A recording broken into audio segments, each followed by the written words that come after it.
আসসালামু আলাইকুম রহমতুল্লাহি ওয়াবারাকাতুহ। আউযু বিল্লাহি মিনাশ শাইতানির রাজীম। বিসমিল্লাহির রহমানির রহিম। আলাম তারা আন্নাল্লাহা আনসালা মিনাস সামাই মাআন فأخرجنا به ثمرات مختلفا ألوانها ومن الجبال جدد بيض وحمر مختلف ألوانها وغرابيب سود ومن الناس والدواب والأنعام مختلف ألوانه كذلك إنما يخشى الله من عباده العلماء إن الله عزيز غفور إن الذين يتلون كتاب الله وأقاموا الصلاة فأنفقوا مما رزقناهم سرا وعلانية يرجون تجارة لن تبور. اللهم صل على محمد وعلى آل محمد كما صليت على إبراهيم وعلى آل إبراهيم إنك حميد مجيد. اللهم بارك على محمد وعلى آل محمد كما باركت على إبراهيم وعلى آل إبراهيم إنك حميد مجيد.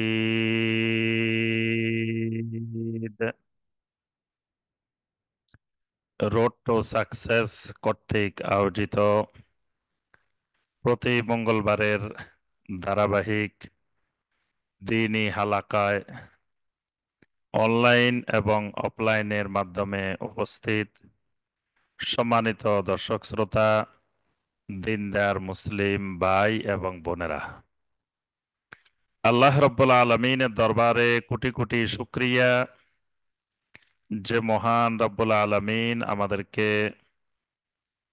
প্রতি মঙ্গলবারের ন্যায় আজকের মঙ্গলবারও নির্ধারিত সময়ে আল্লাহ রব্বুল আলমিনের নাজিলকৃত কালামে হাকিম থেকে কয়েকটি আয়াতে কারিমার সংক্ষিপ্তভাবে তাফসির করার এবং শোনার তৌফিক দিয়েছেন।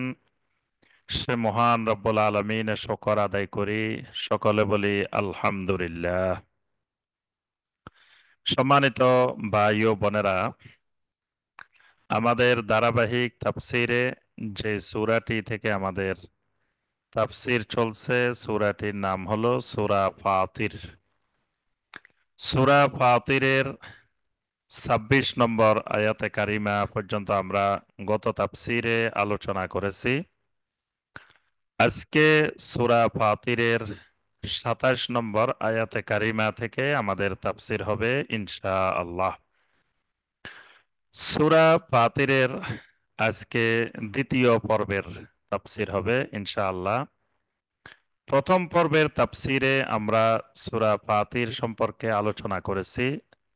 এই সূরাটির নাম সূরা ফাতির কেন, ফাতির বলতে কি বোঝানো হয়, এই সূরাটি মাক্কি জীবনের কোন সময়ে নাজিল হয়েছে, এই সূরাটির বিষয়বস্তু কি, এই বিষয়গুলো আমরা গত তাফসিরে আমরা আলোচনা করেছি। আল্লাহ রাব্বুল আলামিনের একটি নাম হলো খালেক, আরেকটি নাম হলো ফাতির। আরেকটি নাম হলো বাদী। তো তিনটির অর্থ হলো সৃষ্টি করা। খালেক মানেও সৃষ্টিকারী, ফাতির মানেও সৃষ্টিকারী, বাদীর মানেও সৃষ্টিকারী। কিন্তু আমরা গত তাফসিরে বলছি যে তিনটা সৃষ্টি তিনটি ক্ষেত্রে ব্যবহার হয়। খালেক, এই সৃষ্টিটি এমন ক্ষেত্রে ব্যবহার হয় যে এটি আর কেউ এই সৃষ্টি করতে পারবে না। একমাত্র যিনি সৃষ্টি করেন, যে সৃষ্টি তিনি ছাড়া আর কেউ করতে পারে না, সেই সৃষ্টিকে বলা হয় খালক। এই সৃষ্টি যিনি করেন তিনি খালেক। এই কারণে আল্লাহ রাব্বুল আলামিন কোরআনে কারিমে যত জায়গায় রবের পরিচয় দিয়েছেন, আল্লাহ সুবহানাহু ওয়া তাআলার পরিচয় তুলে ধরেছেন, তো প্রথমেই আল্লাহ পাক পরিচয় দিয়েছেন খালেক, খালক। আরেকটি শব্দ আল্লাহ পাক নাম রেখেছেন, সেটি হলো ফাতির। ফাতির মানেও সৃষ্টিকারী। আল্লাযী ফাতারাস সামাওয়াতি ওয়াল আরদ। কোরআনে কারিমে অনেক জায়গায় আল্লাহ রাব্বুল আলামিন ফাতারা, ফাতির এই শব্দগুলো ব্যবহার করেছেন। ফাতির মানে এমন সৃষ্টি যে তিনি সৃষ্টি করে এটাকে ছেড়ে দেন নাই, এই সৃষ্টি করে তিনি এটাকে নিয়ন্ত্রণও করেন।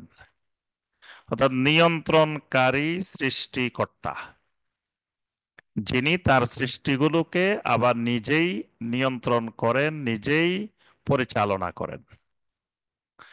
আরেকটি সৃষ্টি হলো বাদী। বাদী হলো এমন সৃষ্টিকারী যিনি পূর্বের কোনো নমুনা ছাড়া তিনি এককভাবে সৃষ্টি করেছেন। অর্থাৎ অনেক সময় সৃষ্টি করা হয় আগের জিনিস দেখে দেখে, পরের জিনিস সৃষ্টি করা হয়। কিন্তু বাদী হলো এমন সৃষ্টি যেটার আগে কোনো নমুনা ছিল না, কোনো প্রকার নমুনাবিহীন নতুন রূপে সৃষ্টি করা, এটাকে বলা হয় বাদী। তো এখানে আল্লাহ রাব্বুল আলামিন এই সূরাটির নামকরণ করেছেন ফাতির, কারণ সূরার প্রথম আয়াতে আল্লাহ পাক নিজের পরিচয় দিয়েছেন, আলহামদুলিল্লাহি ফাতিরিস সামাওয়াতি ওয়াল আরদ। সমস্ত প্রশংসা ওই আল্লাহর, যিনি আসমান জমিনের সৃষ্টিকারী। তো এখানে মূলত আল্লাহ রাব্বুল আলামিনের তাওহীদুর রুবুবিয়্যাত, এই বিষয়টির আলোচনায় সূরা ফাতিরের মধ্যে প্রাধান্য পেয়েছে। তবে পাশাপাশি এখানে আল্লাহ রাব্বুল আলামিন আখিরাতের বিষয়ে আলোচনা করেছেন এবং নবী সাল্লাল্লাহু আলাইহি ওয়াসাল্লামের রেসালত কেন্দ্রিক আলোচনাও করেছেন। তো ২৭ নম্বর আয়াতে কারিমা থেকে আল্লাহ রাব্বুল আলামিন তার যেই ফাতের, ফাতের নামের যে বৈশিষ্ট্য, ফাতের বলতে আল্লাহ পাক যেই সৃষ্টিগুলো নিয়ন্ত্রণ করেন, সৃষ্টি করেছেন এবং নিয়ন্ত্রণ করেন, আল্লাহ রাব্বুল আলামিন পৃথিবীবাসীর সামনে তুলে ধরেছেন যে দেখো, যে আমি আল্লাহ কিভাবে একই জিনিসের বিভিন্ন রূপ, মানে এক জিনিসেরই বিভিন্ন রং, বিভিন্ন রূপ, বিভিন্ন ভাবে আমি তোমাদের সামনে সৃষ্টিকে উপস্থাপন করি। এই তাওহীদুর রুবুবিয়্যাতটা আল্লাহ পাক ২৭ এবং ২৮ নম্বর আয়াতে কারিমায় তুলে ধরেছেন। আল্লাহ সুবহানাহু ওয়া তাআলা বলেন, আলাম তারা, আপনি কি লক্ষ্য করেন নাই? আপনি কি লক্ষ্য করেন নাই মানে পৃথিবীর সকল মানুষকে লক্ষ্য করে বলা যায়, তোমরা কি লক্ষ্য করে দেখো না? আন্নাল্লাহ আনসালা মিনাস সামাই মাআন, আল্লাহ রাব্বুল আলামিন আকাশ থেকে পানি অবতীর্ণ করেন। আল্লাহ সুবহানাহু ওয়া তাআলা তোমাদের সামনেই আসমান থেকে পানি অবতীর্ণ করেন। ফাআখরাজনা বিহি সামারাতিন। প্রথমে শব্দটাকে আপনার গায়েব হিসাবে অর্থাৎ থার্ড পার্সন হিসাবে ব্যবহার করা হয়েছে। এরপরে আল্লাহ রাব্বুল আলামিন নিজের দিকে নেসবত করে বলতেছেন। আগে বলছে আল্লাহ আসমান থেকে পানি বর্ষণ করেন, এবার আল্লাহ নিজের দিকেই নেসবত করে বলতেছেন ফাআখরাজনা বিহি থামারাতিন, ওই বৃষ্টির পানির মাধ্যমে আমি তোমাদের জন্য অনেক ফল ফলাদি বের করে নিয়ে আসি। ফাআখরাজনা, আমি বের করে আনি, বিহি, ওই পানির মাধ্যমে, সামারাতিন, বিভিন্ন রকমের অসংখ্য ফল ফলাদি, মুখতালিফান আলওয়ানুহা, তবে একই বৃষ্টির পানি একই জমিন থেকে আমি ফল ফলাদি বের করি, কিন্তু মুখতালিফান আলওয়ানুহা, এর রংগুলো বিচিত্র রঙের। এক একটা ফল এক এক রং, এক একটা ফল এক এক রং, একই ফলেরও আবার কয়েক রং। এটাকে আল্লাহ বলছেন মুখতালিফান আলওয়ানুহা, যে বিচিত্র রঙের, বিভিন্ন রঙের ফল ফলাদি তোমাদের জন্য জমিন থেকে আমি বের করি। ওয়ামিনাল জিবালি, আবার দেখো তোমাদের সামনে আমি আল্লাহ পাহাড় সৃষ্টি করেছি, পর্বতমালা সৃষ্টি করেছি, কিন্তু পর্বতমালাও সব এক রকম না। মুখতালিফুন আলওয়ানুহা, মুখতালিফুন আলওয়ানুহা, পর্বতমালাকেও আমি বিভিন্ন রঙের তৈরি করছি। জুদাদুম বিদুন, কিছু পাহাড় আছে একেবারে শুভ্র সাদা, সাদা রঙের পাহাড়। এবং আমি যত সাদা পাহাড় দেখেছি তার মধ্যে সবচেয়ে ধবধবে সাদা, মানে এক পাহাড়, সেটা হলো বদরের, বদরের ময়দানের পাহাড়। যেই পাহাড় দিয়ে আল্লাহর ফেরেশতারা নাজিল হয়েছিল, এই পাহাড়টা একেবারে দবদবে সাদা, মানে আরেকটা রঙের, সাদার উপরে লালচে। তা আল্লাহ পাক বলেন জুদাদুম বিদুন, যে অনেক পাহাড় আমি বানিয়েছি একেবারে শুভ্র সাদা রঙের। ওয়াহুমরুন, আবার কিছু পাহাড় বানিয়েছে লাল, কিছু কিছু পাহাড় আছে লাল রঙের। আবার ওয়াগারাবিবু সুদ, আবার কিছু পাহাড়কে বানিয়েছি একেবারে নিমশ কালো। নিমশ কালো মানে একবারে কুচকুচে কালো, এরকম কালার, এরকম রং, যেটা আরব দেশে গেলে দেখা যায়। কিছু পাহাড় কুচকুচে কালো, কিছু পাহাড় সাদা, কিছু পাহাড় লাল। অথচ আল্লাহ রাব্বুল আলামিন এই সবগুলার ফাতের। এটা আল্লাহ সুবহানাহু ওয়া তাআলার রুবুবিয়্যতের পরিচয়। ومن الناس والدواب والأنعام مختلف ألوانه, আল্লাহ বলছেন দেখো, ওয়ামিনান নাস, ঠিক একইভাবে মানুষের মধ্যে, মানুষও সাদা, মানুষও লাল, মানুষও কুচকুচে কালো, পাহাড় যেরকম তিন রকমের, ঠিক মানুষের মধ্যে এরকম মুখতালিফুন আলওয়ানু, বিভিন্ন রঙের। ওয়াদ্দাওয়াবে, চতুষ্পদ জন্তুগুলাকেও আমি আল্লাহ এরকম বিভিন্ন রঙের বানিয়ে দিয়েছি। ওয়াল আনআমে, ওয়াদ্দাওয়াবে ওয়াল আনআমে, দাওয়াবও চতুষ্পদ জন্তু, আনআমও চতুষ্পদ জন্তু। তবে এখানে দাওয়াব আর আনআম বলতে বোঝানো হয় কিছু আছে গৃহপালিত, আর কিছু আছে উন্মুক্ত ভাবে ছেড়ে দেওয়া, মানে গৃহপালিত না, চারণ ভূমিতে যেগুলো চরে।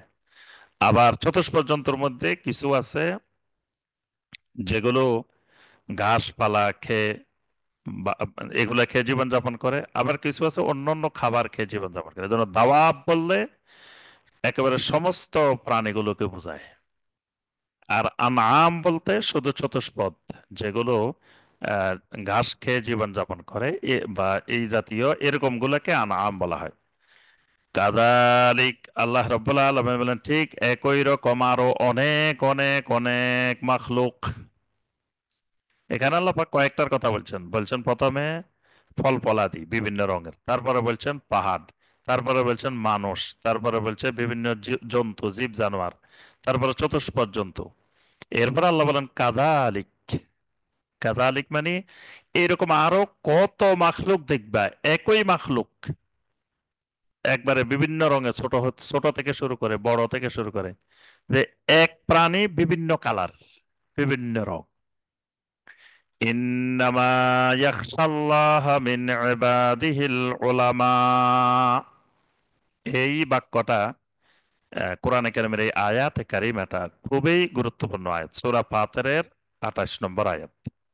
এখানে আল্লাহ রাব্বুল আলামিন একটি গুরুত্বপূর্ণ কথা বলছেন, ইন্নামা ইয়াখশাল্লাহা মিন ইবাদিহিল উলামা।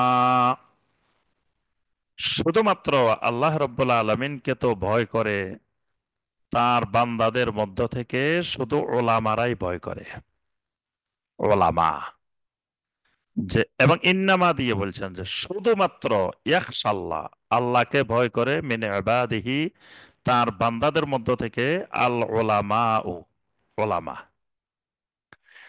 এখানে জানার বিষয় হলো আল্লাহকে ভয় করা মানে কি, এটা একটা, আর ওলামা মানে কি, দুইটা জিনিস। এই দুইটা জিনিস ভালোভাবে বুঝলে আয়াত তাফসীর স্পষ্ট হবে। প্রথমটা হলো খাশিয়াতুল্লাহ। খাশিয়াতুল্লাহ মানে কি? খাশিয়াতুল্লাহ মানে হলো এতাআতু আওয়ামিরিল্লাহ, মানে আল্লাহ রাব্বুল আলামিনকে এমন ভাবে ভয় করে, ভয়ে আল্লাহর কোনো আদেশ সে পরিত্যাগ করে না। আল্লাহকে এমন ভাবে ভয় করে যে সে আল্লাহর ভয়ে আল্লাহর কোনো নাফরমানি করতে পারে না। এটার নাম খাশিয়াতুল্লাহ। খাশিয়াতুল্লাহ তাকওয়া থেকে আরো গভীর। মানে তাকওয়া আল্লাহকে ভয় করা, খাশিয়াও ভয় করা, খাউফও আল্লাহকে ভয় করা। তো খাউফ হলো সাধারণ ভয়। খাউফ হলো যে এই কারণে ভয় করা যে তিনি আমাকে, মানে খাউফটা খাউফ বললে ভয়টা এমন হতে পারে তিনি আমার ক্ষতি করতে পারেন, এই কারণেও ভয় হতে পারে, ক্ষতি করতে পারেন না এই কারণেও ভয় হতে পারে। দুই ধরনের ভয় হতে পারে। আবার তাকওয়া, এটা আল্লাহর ভয়। আর এটা থেকে আরো ঊর্ধ্বতন উপরের স্তরের ভয় হলো খাশিয়াতুল্লাহ। খাশিয়া মানে এমন ভয় যে ভয়ে সে আল্লাহর একটা নাফরমানি করতে পারে না, করতে গেলে আল্লাহর ভয় তার মধ্যে চলে আসে, আল্লাহর কোনো আনুগত্য, আল্লাহর কোনো হুকুম থাকতে পারে না, আল্লাহর ভয়ে। এটার নাম খাশিয়াতুল্লাহ। আর খাশিয়াতুল্লাহ যার মধ্যে আছে, আল্লাহ পাক বলছেন যালিকা লিমান খাশিয়া রাব্বাহ। প্রথমে জান্নাতের বর্ণনা দিচ্ছেন আল্লাহ পাক, যে যারা ইন্নাল্লাযীনা আমানু ওয়া আমিলুস সালিহাতি উলাইকা হুম খায়রুল বারিয়াহ, তাদের জন্য জাযাউহুম ইনদা রাব্বিহিম জান্নাতু আদনিন, তাদের জন্য তাদের রবের কাছে আছে জান্নাত। তো জান্নাতের বর্ণনা দিয়ে শেষে গিয়ে আল্লাহ পাক বলছেন যালিকা লিমান খাশিয়া রাব্বা, এই জান্নাতটা শুধুমাত্র তাদের জন্য যারা তাদের রবের খাশিয়াতুল্লাহ আছে, যারা রবকে ভয় করে। সেখানে আল্লাহ পাক খাশিয়া শব্দটা ব্যবহার করেছেন। আচ্ছা, ওলামা কারা? এখানে আল্লাহ রাব্বুল আলামিন যে ওলামা বলছেন, এটাকে ইবনে আব্বাস রাদিয়াল্লাহু তাআলা আনহুমা বলেন, ওলামা হইল যে আল্লাযীনা ইয়ালামুনা আন্নাল্লাহা আলা কুল্লি শাইইন কাদির, এরাই ওলামা। ইবনে আব্বাস রাদিয়াল্লাহু তাআলা আনহুমা তাফসীর করেন, ওলামা হইল তারাই যারা এই জিনিসটি জানে যে আল্লাহ সব কিছুর উপরে মহা ক্ষমতাবান। এই জ্ঞান যার মধ্যে আছে সেই ওলামা। তাহলে এই জ্ঞানটা যার মধ্যে ঢুকছে সে আল্লাহকে ভয় করে, মানে সে আল্লাহর নাফরমানি করতে পারে না, আল্লাহর আদেশ থাকতে পারে না। যে ব্যক্তি জানে যে আল্লাহ সব কিছুর উপরে মহান ক্ষমতাবান, এই এলেমটা যার মধ্যে আছে সে ওলামা। সে লেখাপড়া জানতেও পারে, লেখাপড়া নাও জানতে পারে, কিন্তু সে আল্লাহকে চিনে গেছে, আল্লাহর এলেম তার মধ্যে আছে। আচ্ছা, তাফসিরে ইবনে কাসিরে ইমাম ইবনে কাসির রাহমাহুল্লাহ ব্যাখ্যা করেন যে ওলামা মানে হলো যারা আল্লাহ রাব্বুল আলামিনের আসমা ওয়াস সিফাত সম্পর্কে জ্ঞান রাখে, তারাই ওলামা। মানে আল্লাহকে অনেকেই চিনে, আল্লাহ সম্পর্কে ঈমানও আনে, কিন্তু আল্লাহ রাব্বুল আলামিনের নামগুলো সম্পর্কে, সিফাত সম্পর্কে এলেম নাই। তা আল্লাহর নাম এবং সিফাত সম্পর্কে এলেম না থাকলে তারা ওলামা না, তারা তাদের ভিতরে আল্লাহর ওইভাবে খাসিয়াতুল্লাহ আসে না। আল্লাহকে চিনতে হলে আল্লাহর নাম এবং সিফাত চিনতে হবে। তা নাম সিফাত চিনলে যে চিনলো তার মধ্যে খাসিয়াতুল্লাহ তৈরি হয়। তো তাফসীর ইবনে কাসিরে বলেন যে এখানে ওলামা বলতে তাদেরকে বোঝানো হয়েছে যারা আল্লাহর নাম এবং সিফাত সম্পর্কে জ্ঞানী। আব্দুল্লাহ ইবনে মাসুদ রাদিয়াল্লাহু তাআলা আনহু বলেন, লাইসাল ইলম আন কাসরাতিল হাদিস, যে এলেম মানে বেশি বেশি হাদিস জানা, এটার নাম না। এলেম কোনটা? তিনি বলেন যে ওয়ালাকিন্নাল ইলম মিন খাশিয়াতিল্লাহ, মানে বেশি বেশি হাদিস জানার নাম এলেম না, আল্লাহকে বেশি বেশি ভয় করার নাম এলেম। আল্লাহকে বেশি বেশি ভয় করা, এটার নাম এলেম। কারণ সে আল্লাহকে চিনে গেছে, আল্লাহকে জেনে গেছে, এই জন্য আল্লাহকে ভয় করে। হাসান আল বসরি রাহিমাহুল্লাহ বলেন, এখানে ওলামা মানে আল্লাযীনা ইয়াখশাউনা রাব্বাহুম বিল গায়বে, যারা আল্লাহকে না দেখে ভয় করে। আর ওয়া রাগিবা ফিমা আমার আল্লাহু ফি, আল্লাহ যা নির্দেশ করেছেন, করতে বলছেন, এটা করার প্রতি আগ্রহী হয়। ওয়া জাহাদা ফিমা সাখাত আল্লাহু ফি, যে বিষয়ে আল্লাহ অসন্তুষ্ট এটা থেকে সে দূরে থাকে। এরাই হলো ওলামা। মানে যারা আল্লাহকে না দেখে ভয় করে এবং আল্লাহ যা করতে বলছেন এটা করার প্রতি আগ্রহী হয়, আল্লাহ যেটাতে রাগান্বিত হন এটা থেকে দূরে থাকে, এদের নাম হলো ওলামা। ইবনে আব্বাস রাদিয়াল্লাহু তাআলা আনহুমা বলেন যে আমার ওলামা তিন ধরনের, আল ওলামা ও সালাসাতুন, ওলামা তিন প্রকার। এক প্রকার ওলামা আলেমুন বিল্লাহ ওয়া আলেমুন বি আমরিল্লাহ, এক ধরনের আলেম হলো যারা আল্লাহকেও চিনে, আল্লাহর আদেশও চিনে, এরা এক ধরনের। আরেক ধরনের আলেম আলেমুন বিল্লাহ ওয়ালাকিন লা ইয়ালামু বি আমরিল্লাহ, আল্লাহকে চিনে কিন্তু আল্লাহর আদেশ নিষেধ চিনে না। আরেক ধরনের আলেম আল্লাহকে চিনে না, আল্লাহর আদেশ নিষেধ চিনে। তিন ধরনের। তো এখানে প্রকৃত ওলামা বলতে ওই আলেম যিনি আল্লাহকেও চিনে, আল্লাহর আদেশ নিষেধও চিনে। তাহলে আল্লাহকেও চিনে, আল্লাহর আদেশ নিষেধও চিনে, তাহলে এই লোকে যথার্থ আল্লাহ রব্বুল আলমিনকে ভয় করতে পারবে। কিন্তু একজন আছে আল্লাহকে চিনে না কিন্তু আল্লাহর আদেশ নিষেধ চিনে। আরেকজন আছে আল্লাহকে চিনে কিন্তু আল্লাহর আদেশ নিষেধ চিনে না। এই দুই শ্রেণী আলেম না, ওলামা না।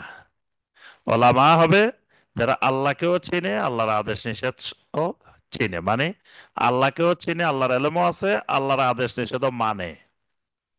এরাই হলো প্রকৃত অর্থে ওলামা। আল্লাহ পাক আমাদের সকল ইমানদারকে, এই ওলামা কিন্তু সবাইয়ের পক্ষে হওয়া সম্ভব। এই ওলামা হওয়ার জন্য বিশাল ডিগ্রি দরকার নাই। এই ওলামার জন্য আল্লাহকে চিনা দরকার, তাওহীদের জ্ঞান দরকার। তাওহীদের জ্ঞান যার মধ্যে থাকবে সেই এই ওলামার অন্তর্ভুক্ত। এরপর আল্লাহ পাক বলেন, ইন্নাল্লাহা আজিজুন গফুর, আল্লাহ রাব্বুল আলামিন মহা পরাক্রমশালী, মহা ক্ষমাশীল। ইন্নাল্লাযীনা ইয়াতলুনা কিতাবাল্লাহি ওয়া আকামুস সালাতা ওয়া আনফাকু মিম্মা রাযাকনাহুম সিররাও ওয়া আলানিয়াতান ইয়ারজুনা তিজারাতাল লান তাবুর। এখানে দুটি আয়াতে আল্লাহ পাক কোরআনে কারিমের তেলাওয়াতের ফজিলত বর্ণনা করেছেন। ইন্নাল্লাযীনা ইয়াতলুনা কিতাবাল্লাহ, যে মানুষগুলো আল্লাহর কিতাব তেলাওয়াত করে। এই তেলাওয়াত মানে খালি পড়ার নাম তেলাওয়াত না, শুধু আমি আবৃত্তি করে গেলাম, উচ্চারণ করে গেলাম, আমরা বলি যে এই লোক কোরআন তেলাওয়াত করছে, কিন্তু আসলে এটা কোরআন তেলাওয়াতের একটা প্রকার। কিন্তু কোরআনে কারিমের তেলাওয়াত বলতে যেটা বোঝানো হয় সেটি হলো কোরআনে কারিম পাঠ করা, পাশাপাশি কোরআনে কারিমকে বোঝা, তাদাব্বুর করা, এটার নাম তেলাওয়াত। এজন্য আহ, ইবনে আব্বাস রাদিয়াল্লাহু তাআলা আনহুমা বলেন, তেলাওয়াত মানে ইত্তেবা, কোরআন মানার নাম তেলাওয়াত। তিনি দলিল দিছেন যে সূরা শামসের মধ্যে আল্লাহ পাক বলেছেন ওয়াশ-শামসি ওয়া দুহাহা ওয়াল কমারি ইযা তালাহা, ওই চাঁদের কসম যেই চাঁদ সূর্যকে তেলাওয়াত করে, ওয়াল কামারে ইদা তালাহা, ওই চাঁদের কসম যেই চাঁদ সূর্যকে তেলাওয়াত করে। তো চাঁদে সূর্যকে কিভাবে তেলাওয়াত করে? তেলাওয়াত মানে ইয়াত্তাবিউনাহু হাক্কা ইত্তিবাইহি, মানে সূর্যকে অনুসরণ করে, ইত্তেবা করে। ইত্তেবাকে আরবিতে তেলাওয়াত বলা হয়। তো যে লোক কোরআন অনুসরণ করে, কোরআন মানে সেটা হলো কোরআন তেলাওয়াত। এই জন্য কবরে মুনকার নকির যখন প্রশ্ন পারবে, কেউ সঠিক উত্তর দিয়ে দিল, তাকে মুনকার নকির জিজ্ঞাসা করবে যে তুমি এত সুন্দর করে উত্তর দিলে কিভাবে, তুমি উত্তরগুলো জানলে কিভাবে? তখন সে ব্যক্তি বলবে যে আমি পৃথিবীতে তালাওতু কিতাব আল্লাহ, আমি তো পৃথিবীতে আল্লাহর কিতাব তালাওয়াত করতাম, তাহলে আল্লাহর কিতাব তালাওয়াত করার মাধ্যমে জানছি। তো এ যদি না বুঝি তেলাওয়াত করতো, তাহলে সে জানলো কিভাবে? সে জানার তো কথা না, তার তাহলে সে বুঝে শুনে তেলাওয়াত করছে। আবার যে পারবে না তাকেও বলা হবে কি ব্যাপার, হালা তালাইতা ওয়ালা দারাইতা, তুমি কি পৃথিবীতে কোনোদিন কোরআন তেলাওয়াত করো নাই? তুমি কি জানার চেষ্টা করো নাই, জানো নাই? তাহলে বোঝা গেল তেলাওয়াত করলেই ওই প্রশ্নের উত্তর দিতে পারবে।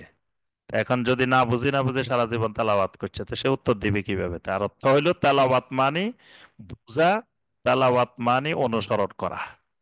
এই জন্য তেলাওয়াতটা ব্যাপক শব্দ। ইন্নাল্লাযীনা ইয়াতলুনা কিতাবাল্লাহি, যে মানুষগুলো আল্লাহর কিতাব তেলাওয়াত করে, ওয়া আকামুস সালাহ, এই তেলাওয়াতেরই ফসল হইল, প্রথম ফসল ওয়া আকামুস সালাহ, মানে যে কোরআন তেলাওয়াত করবে সে সালাত কায়েম করবে, কারণ কোরআনে সে সালাতের হুকুম আকাম পাইছে, বিধান পাইছে। ওয়া আনফাকু মিম্মা রাযাকনাহুম, আমি তাদেরকে যেই রিজিক দিয়েছি সেখান থেকে খরচ করে, সিররাও ওয়া আলানিয়াতান, প্রকাশ্যে এবং গোপনে, ইয়ারজুনা তিজারাতাল লান তাবুর, এই লোক এমন এক ব্যবসার প্রত্যাশা করে যে ব্যবসার কোনোদিন শেষ নাই। এটা এমন এক ব্যবসা, এমন এক তেজারত যেটার কোনোদিন শেষ হবে না। এই জন্য হাজী সাহেবদের জন্য একটি দোয়া আছে, যারা হজ করতে যায় তাদের জন্য হাজিও দোয়া করবে, অন্যরাও দোয়া করবে। আল্লাহুম্মা জাআলহু হাজ্জাম মাবরুরা ওয়া সা'য়াম মাশকুরা ওয়া আমালান সালিহাম মুতাকাব্বালা ওয়া তিজারাতান লান তাবুর, ওয়া তিজারাতান লান তাবুর। আল্লাহুম্মা জাআলহু হাজ্জাম মাবরুরা, আল্লাহ এই হজটাকে হজ্জে মাবরুর বানিয়ে দেন। ওয়া সা'য়াম মাশকুরা, এটাকে সাইয়ে মাশকুর মানে শকর গুজার বান্দার বান্দার প্রচেষ্টা বানাই দেন। ওয়া আমালান সালিহাম মুতাকাব্বালা, এই সফরে যত আমলে সলে হবে সমস্ত আমলে সলে গুলোকে কবুল করে নেন। ওয়া তিজারাতাল লান তাবুর, এটাকে এমন এক ব্যবসা বানাই দেন যে ব্যবসা কোনোদিন শেষ হবে না, শেষ হওয়ার না। এই জন্য আল্লাহ কোরআন ঈমানদারদেরকে বলছেন ইয়া আইয়ুহাল্লাযীনা আমানু হাল আদুল্লুকুম আলা তিজারাহ, হে ঈমানদাররা, আমি কি তোমাদেরকে এমন এক ব্যবসা শিখিয়ে দিব যেই ব্যবসা তুনজিকুম মিন আযাবিন আলিম, তোমাদেরকে আযাবে আলিম থেকে রক্ষা করবে। সেই ব্যবসা কি? তুমিনুনা বিল্লাহি ওয়া রাসূলিহি ওয়া তুজাহিদুনা ফি সাবিলিল্লাহি বিআমওয়ালিকুম ওয়া আনফুসিকুম, তোমরা আল্লাহর উপরে ঈমান আনবে আর জান মাল দিয়ে আল্লাহ রাস্তায় জিহাদ করবে। এটাকে আল্লাহ তেজারা বলছেন, তেজারা। লিওয়াফিয়াহুম উজুরাহুম ওয়া ইয়াজিদাহুম মিন ফাদলিহি, আল্লাহ রাব্বুল আলামিন যাতে ওই মানুষগুলোকে তার উজরত পুরোপুরি দিতে পারেন। ওয়া ইয়াজিদাহুম মিন ফাদলিহি, আল্লাহর অনুগ্রহকে যেন তাদের উপরে বাড়িয়ে দিতে পারেন। ইন্নাহু গাফুরুন শাকুর, তিনি হলেন মহা ক্ষমাশীল, মহা শাকের, কৃতজ্ঞ, মানে কৃতজ্ঞতা প্রকাশকারী বান্দাদের মালিক। ওয়াল্লাযী আওহাইনা ইলাইকা মিনাল কিতাবি হুয়াল হক, ও নবী, আমি আপনার উপরে যেই কিতাব ওহী করি, যেই কিতাব অবতীর্ণ করি, ওয়াল হাক্কু, এই কিতাব একেবারে হক, সত্য কিতাব। মুসাদ্দিকাল লিমা বাইনা ইয়াদাইহি, পূর্ববর্তী যত আসমানি কিতাব আছে তাদের হাতে যে কিতাব আছে সেই কিতাবের সত্যায়নকারী। ইন্নাল্লাহা বিইবাদিহি লাখাবীরুম বাসীর, অবশ্যই আল্লাহ রাব্বুল আলামিন তার বান্দাদের প্রত্যেকটি বিষয়ে খবর রাখেন এবং দেখেন। সুবহানাল্লাহ। সুম্মা আওরাসনাল কিতাবাল্লাযীনা ইসতাফাইনা মিন ইবাদিনা, এরপরে এই কিতাবকে আমি আমার বান্দাদের মধ্য থেকে যাকে মনোনীত করি তাকে উত্তরাধিকার বানিয়ে দিই। সুবহানাল্লাহ। মানে এই কিতাবের কিয়ামত পর্যন্ত উত্তরাধিকারী থাকবে। তবে উত্তরাধিকারীগুলো তিন রকমের হবে। মানে যারা কোরআনওয়ালা জাতি হবে, কোরআন যাদের সামনে থাকবে রাসূলের পরে কিয়ামত পর্যন্ত, এই মানুষগুলা তিন রকমের হবে। এক রকমের মানুষ হবে ফামিনহুম যালিমুল লিনাফসিহি, এক ধরনের মানুষ হবে এরা যালিমুল লিনাফসিহি, নিজের নফসের উপরে জুলুম করবে। মানে মুসলিম, কোরআনের প্রতি ঈমান আনছে কিন্তু আবার কোরআনের হুকুম আকাম মানে না। যালিমুল লিনাফসি, নিজের নফসের উপরে জুলুম করে। ওয়া মিনহুম মুকতাসিদ, আরেক শ্রেণী হবে কোরআনের কিছু জিনিস মানবে আবার কিছু জিনিস মানবে না। মানে কিছু জিনিস আমল করবে, কিছু জিনিস আমল করবে না। ওয়া মিনহুম সাবিকুম বিল খায়রাতি বিইذনিল্লাহ, সুবহানাল্লাহ। আবার কিছু মানুষ থাকবে আল্লাহর অনুগ্রহে কল্যাণের ক্ষেত্রে অগ্রগামী। মানে এরা চেষ্টা করবে কোরআনের সব হুকুম আকাম মানার জন্য। সুবহানাল্লাহ। এরা সাবিকুম বিল খায়রাত, এদের নাম সাবিকুম বিল খায়রাত। আল্লাহ রাসূল সাল্লাল্লাহু আলাইহি ওয়াসাল্লাম এই তিন প্রকারের বর্ণনা দিয়েছেন। আল্লাযীনা সাবিকুনা বিল খায়রাত ইয়াদখুলুনাল জান্নাতা বিগাইরি হিসাব, যে মানুষগুলো হবে সাবিকুম বিল খায়রাত আমার উম্মতের মধ্যে থেকে, এই মানুষগুলো জান্নাতে প্রবেশ করবে বিনা হিসাবে। সুবহানাল্লাহ। ইয়াদখুলুনাল জান্নাতা বিগাইরি হিসাব, এরা জান্নাতে যাবে একেবারে বিনা হিসাবে। ওয়া মিনহুম ইয়াকতাসিদুনা ইউহাসাবুনা বিহি হিসাবান ইয়াসীরা, যারা হবে মুক্তাসেদ, মধ্যমপন্থী, মানে কিছু মানছে কিছু মানে না, কিছু গুনাহ করছে আবার কিছু মানছেও, এর এদের হবে হিসাবে ইয়াসির, সহজ হিসাব। আর যে মানুষগুলা হবে জালিমুল লিনাফসিহি, এরা হবে ইয়াহবিসুনা ইয়াউমাল কিয়ামাতে তুলাল মাহশার, হাসরের ময়দানে এরা বন্দী হয়ে থাকবে।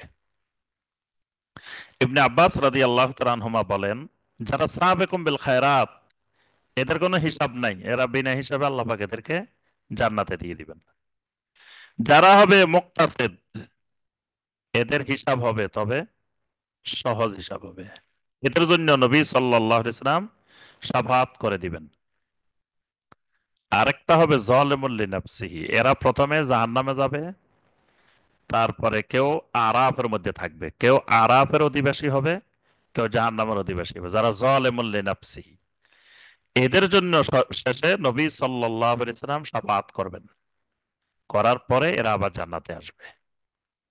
এজন্য আল্লাহ পাক তিন শ্রেণীর বর্ণনা করে তারপরে বলছেন জান্নাতু আদনি ইয়াদখুলুনাহা। সুবহানাল্লাহ। এই কোরআনে কারিমের ওয়ারিস যারা হবে এরা সকলেই জান্নাতে প্রবেশ করবে। সুবহানাল্লাহ। তবে সবাই একসাথে প্রবেশ করবে না, ওই যে তিন ভাগের তিন পর্যায়। ইউহাল্লাউনা ফিহা মিন আসাবিরা মিন যাহাবিন ওয়া লুলুয়া, আর এই জান্নাতবাসীদেরকে স্বর্ণ এবং মণিমুক্তার অলংকারে সজ্জিত করা হবে। সুবহানাল্লাহ। পুরুষদেরকেও মহিলাদেরকেও। পুরুষদেরকে জান্নাতের ভিতরে স্বর্ণের গহনা, স্বর্ণের অলংকার, স্বর্ণের কঙ্কন, মুক্তার অলংকার দেওয়া হবে। এজন্য দুনিয়াতে পুরুষদের জন্য স্বর্ণ ব্যবহার, রেশমের ব্যবহার, এগুলো হারাম, এগুলো জান্নাতের পোশাক। ওয়ালিবাসুহুম ফিহা হারির, আর জান্নাতীদের লেবাস হবে হারির, রেশম, রেশমি পোশাক। وقالوا الحمد لله الذي أذهب عنا الحزن।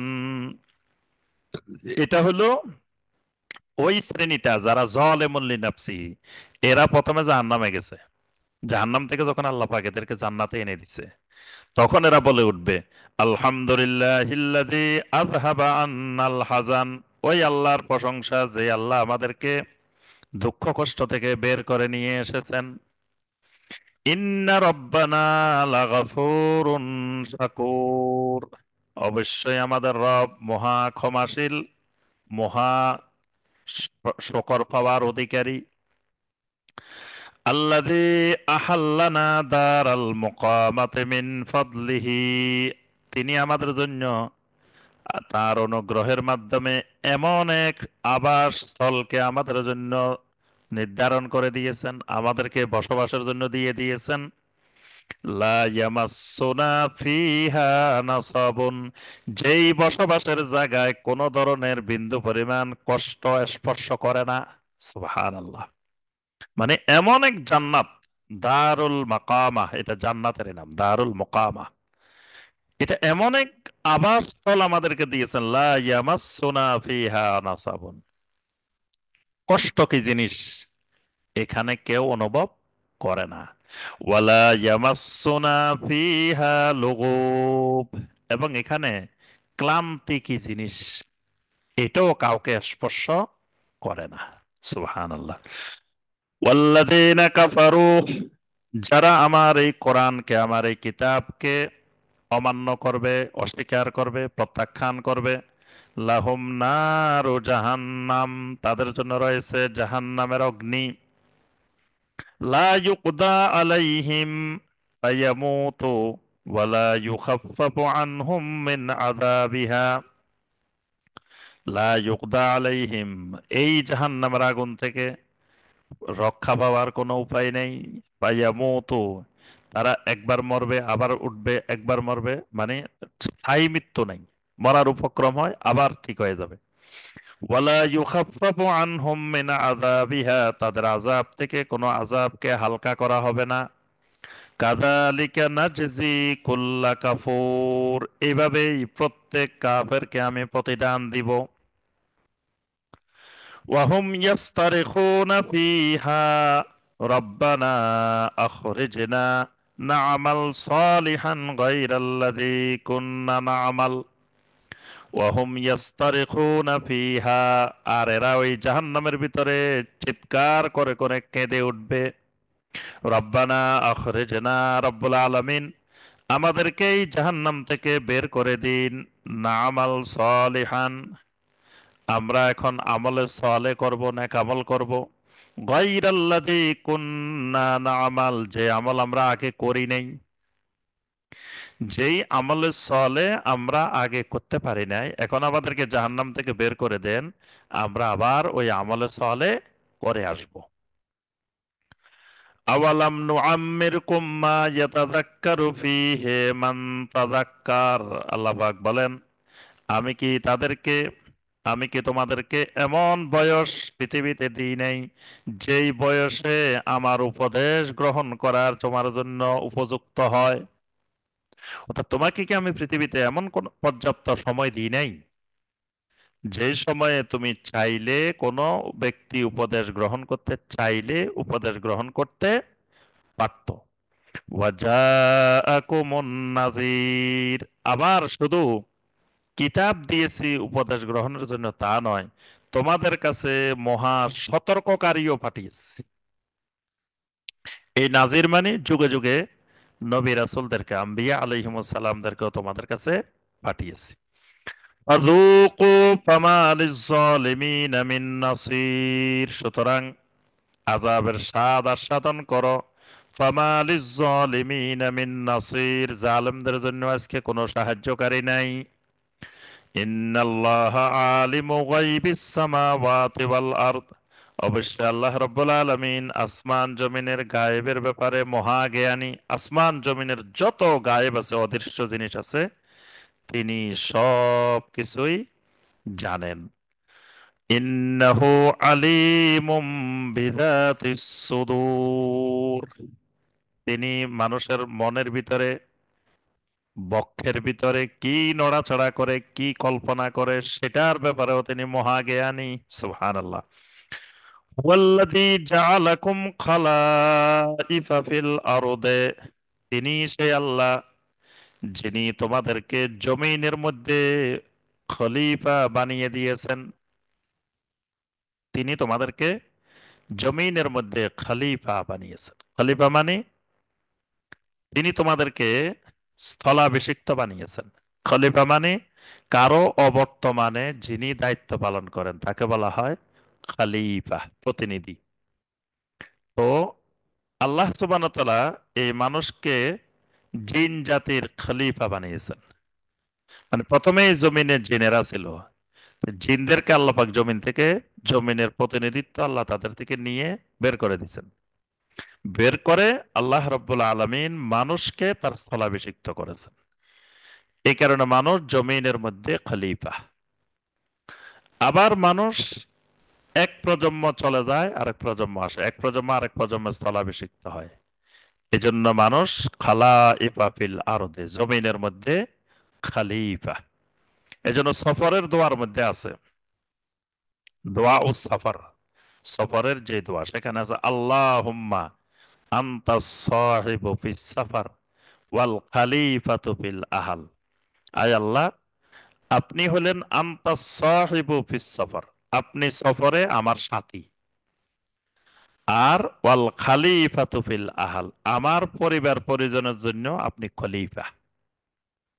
মানে মানুষ আল্লাহকে খলিফা বানাইতে পারে, কিন্তু আল্লাহ মানুষকে খলিফা বানায় না। কারণ হলো আল্লাহর খলিফা দরকার হয় না, কারণ আল্লাহ তো অবর্তমান নাই। আল্লাহর স্থলাভিষিক্ত হবে কেন? এজন্য আমরা যখন অবর্তমান থাকি, আমাদের অবর্তমানে আমার আহালকে দেখবে আল্লাহ। আল্লাহকে আমরা খলিফা বানাই দেয়। সফরের দোয়ার মধ্যে নবী সাল্লাল্লাহু আলাইহি ওয়াসাল্লাম শিখিয়েছেন যে আল্লাহুম্মা আনতা সাহিবু ফিস সফর ওয়াল খালিফাতু ফিল আহল। আবু বকর রাদিয়াল্লাহু তাআলা আনহু খলিফা হওয়ার পরে একজন আসি বলল, ইয়া আবা বকর খলিফাতুল্লাহ। হে আবু বকর, আল্লাহর খলিফা। আবু বকর রাদিয়াল্লাহু তাআলা আনহু বললেন, লাস্তু বিখলিফাতিল্লাহ। তুমি ভুল বলছো, আমি আল্লাহর খলিফা না। ওয়ালাকিন্নী খলিফাতু রাসূলিল্লাহ সাল্লাল্লাহু আলাইহি ওয়াসাল্লাম। আমি তো রাসূলুল্লাহ সাল্লাল্লাহু আলাইহি ওয়াসাল্লামের খলিফা। কারণ আল্লাহর খলিফা হতে পারে না মানুষ, আল্লাহ তো আসেনি। নবী সাল্লাল্লাহু আলাইহি ওয়াসাল্লাম আগে ছিলেন, এখন নাই। এই কারণে আমি নবী সাল্লাল্লাহু আলাইহি ওয়াসাল্লামের খলিফা হয়েছি, কিন্তু আমি আল্লাহর খলিফা না। ফামান কাফারা ফাআলাইহি কুফরুহু। যে কুফরি করবে, এই কুফরির অপরাধ, কুফরির শাস্তি তার নিজের উপরেই বর্তাবে। ওয়ালা ইয়াজিদুল কাফিরিনা কুফরুহুম ইনদা রাব্বিহিম ইল্লা মাকতা। আর কাফেরের কুফরি তাদের রবের কাছে তার অপরাধ বৃদ্ধি করা ছাড়া আর কিছুই করবে না। ওয়ালা ইয়াজিদুল কাফিরিনা কুফরুহুম ইল্লা খাসারা। কাফেরের ওই কুফরি শুধুমাত্র ক্ষতিগ্রস্ততাই বৃদ্ধি করে, আর কিছুই বৃদ্ধি করে না। কুল আরাআইতুম শুরাকাআকুমুল্লাযীনা তাদউনা মিন দুনিল্লাহি আরুনি মাযা খলাকু মিনাল আরদ। এবার আল্লাহ পাক ওই কাফেরদেরকে, মুশরিকদেরকে লক্ষ্য করে বলেন, কুল, রাসূল আপনি তাদেরকে ঘোষণা দেন, আরাআইতুম শুরাকাআকুম, তোমরা কি কখনো চিন্তা করে দেখেছো, ভেবে দেখেছো, তোমাদের যে শরীকেরা, আল্লাযীনা তাদউনা মিন দুনিল্লাহ, যাদেরকে তোমরা আল্লাহকে বাদ দিয়ে যাদেরকে ডাকো, যাদের ইবাদত করো, ওই শরীকেরা, তোমাদের ওই বাতিল মাবুদেরা, আরুনি, আমাকে দেখাও তো, মাজা খলাকু মিনাল আরদে, তারা জমিনে কোন কোন জিনিস বানাইছে, জমিনে কোন কোন জিনিস তারা সৃষ্টি করেছে, এটা একটু আমাকে দেখাও। তার অর্থ হলো, তারা যদি একটা জিনিসও সৃষ্টি করতে না পারে, তাহলে তারা আমার শরীক হয় কেমনে? তারা এবাদত পায় কিভাবে? এই জন্য আল্লাহ পাক প্রশ্ন করেন, আমাকে দেখাও তো মা যা খালাকু মিনাল আরদে, তারা জমিনের কি সৃষ্টি করেছে। আম লাহুম শিরকুম ফিস সামাওয়াত। আচ্ছা ঠিক আছে, জমিনে কিছু নাই, আসমানে কি বানাইছে? আসমানে কি আছে এদের? জমিনে যদি না পাও তো আসমানে দেখাও, যে আসমানে তাদের কি আছে। আম আতাইনাহুম কিতাবান ফাহুম আলা বায়্যিনাতিম মিন, অথবা আমি যে তাদেরকে কিতাব দিয়েছি, এই কিতাবের মধ্যে কোনো দলিল প্রমাণ তারা অনুপস্থিত পেয়েছে কিনা, মানে আমি আল্লাহকে চেনার জন্য, ওই বাতিল মাবুদের ইবাদত করার জন্য কোন বাইয়িনাত আমার এই কিতাবের মধ্যে আছে? তাহলে তারা কোন যুক্তিতে, কিসের ভিত্তিতে এদেরকে এবাদতে শরীক করে নিয়েছে? আল্লাহর প্রশ্ন এটাই। বাল ইন ইয়াইদু যালিমুনা বা'দুহুম বা'দান ইল্লা গুরুরা, বরং জালেমেরা একজন আরেকজনকে প্রতারণার প্রতিশ্রুতি প্রদান করে। এটাই জালেমের অভ্যাস। এখানে বা'দুহুম বা'দান মানে শয়তান এক জালেম, আর যে শয়তানের ফাঁদে পড়ে সেও জালেম। তো এরা একজন আরেকজনকে প্রতারণার প্রতিশ্রুতি দেয়, বিভিন্ন ওয়াদা দেয়, বিভিন্ন অঙ্গীকার করে, সামনে অনেক কিছু দেখায়, কিন্তু আল্লাহ বলেন সব কিছু হলো ইল্লা গুরুরা, সবকিছু হলো প্রতারণা। ইন্নাল্লাহা ইউমসিকুস সামাওয়াতি ওয়াল আরদা আন তাজুলা, আল্লাহ রাব্বুল আলামিন আসমান আর জমিনকে এমন ভাবে ধরে রেখেছেন যেন আসমান আর জমিন কোনো দিকে হেলে না পড়ে। আসমান আর জমিনকে তো আল্লাহ নিজেই নিয়ন্ত্রণ করেন যাতে এটা হেলে না পড়ে। ওয়ালা ইন জালাতা ইন আমসাকাহুমা মিন আহাদিম মিন বাদিহি, যদি আসমান জমিন ঢলে পড়ে, তাদের ভিতরে কে আছে যে আসমান জমিনকে ধরে রাখতে পারবে? আল্লাহ বলেন আমি ছেড়ে দিলাম, তো এটা যদি ঢলে পড়ে যায়, তো দেখাও তো কে আসমান জমিনকে ধরে রাখতে পারবে। ইন্নাহু কানা হালিমান গফুরা, অবশ্যই আল্লাহ রাব্বুল আলামিন মহান, সহিষ্ণু, হালিম। আল্লাহ যদি হালিম না হইতেন তাহলে এই এই যে কাফেরেরা, মুশরিকেরা এত কুফরি, এত শিরিক করতেছে, আল্লাহ কিন্তু ধৈর্য ধরে আছেন। এটার নাম হলো হালিম। গফুরা, তিনি আবার মহা ক্ষমাশীলও বটে। ওয়া আকসামু বিল্লাহি জাহদা আইমানিহিম, তারা কঠিন ভাবে আল্লাহর নামে শপথ করে করে বলে, কসম করে করে বলে, লা ইন জাআহুম নাযীরুন, যদি তাদের কাছে কোনো সতর্ককারী আসতো, লা ইয়াকুনুন্না আহদা মিন ইহদাল উমাম, তাহলে তারা অবশ্যই একটি সবচাইতে বড় হেদায়েত প্রাপ্ত জাতিতে পরিণত হয়ে যেতেন। আল্লাহর কসম করে করে বলতো, যদি আমাদের কাছে একজন নবী রাসূল আসতো তাহলে আমরা সবচাইতে বড় হেদায়েত প্রাপ্ত জাতি হয়ে যেতাম। ফালাম্মা জাআহুম নাযীরুন, যখনই তাদের কাছে ওই মহা সতর্ককারী নবী রাসূল এসে গেলেন, মা যাদাহুম ইল্লা নুফুরা, এবার ওই নবী রাসূলের প্রতি শুধু হিংসা, বিদ্বেষ, অপছন্দতা ছাড়া আর কিছুই বৃদ্ধি পায় নাই। মানে ওই নবীর থেকে হেদায়েত নেওয়া তো দূরের কথা, এবার ওই নবীর প্রতি অপছন্দতা, হিংসা, বিদ্বেষ আরো বেড়ে গেছে। ইস্তিকবারান ফিল আরদে ওয়া মাক্কারাস সাইয়্যে, একটা হলো জমিনের মধ্যে অহংকারের কারণ, মানে এটা একটা প্রথম কারণ, ইস্তিকবারান ফিল আরদে, তারা জমিনের মধ্যে অহংকার করে, অহংকারের কারণে ওই আমার নবী রাসূলকে মেনে নিতে পারে নাই, পছন্দ করতে পারে নাই। আরেকটা হলো ওয়া মাক্কারাস সাইয়্যে, বিভিন্ন রকমের পন্দি, খারাপ পন্দি, খারাপ কৌশল। ওয়ালা ইয়াহিকুল মাকরুস সাইয়্যিউ ইল্লা বিআহলিহি, তবে জমিনে যতজনই খারাপ পন্দি আটে, ওই খারাপ পন্দি যারা আটে, পন্দিটা তাদেরকে গ্রাস করে। আল্লাহ বলেন এটি আমি আল্লাহর নীতিমালা। কেউ যদি খারাপ চক্রান্ত করে, খারাপ পন্দি করে, এটা যে করবে তাকেই ওই পন্দি গ্রাও করবে।